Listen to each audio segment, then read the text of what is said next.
how to remove Meta AI on WhatsApp. So as of now, you can't really fully remove or uninstall Meta AI from your WhatsApp since it is built directly into the app by Meta platforms. But you can still hide and stop interacting with it so it doesn't get in your way.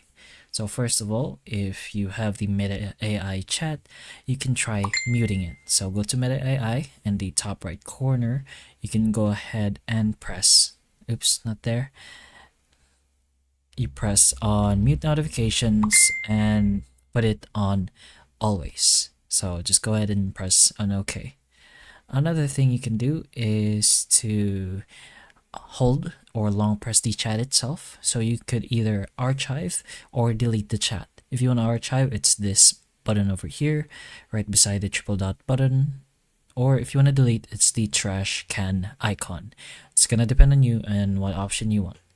And then finally, let's say you're doing a search, just don't trigger it in your search. Don't tap the AI search bar suggestions, just search normally or scroll chats instead.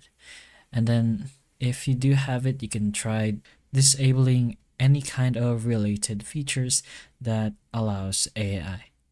But those are a few options you have if you want to get rid of Meta AI on your WhatsApp. Only a few since you can't fully or get rid or uninstall Meta AI from your WhatsApp. But hopefully the information in this video can help you, and if it can, please like and subscribe for more videos like this, and that's all.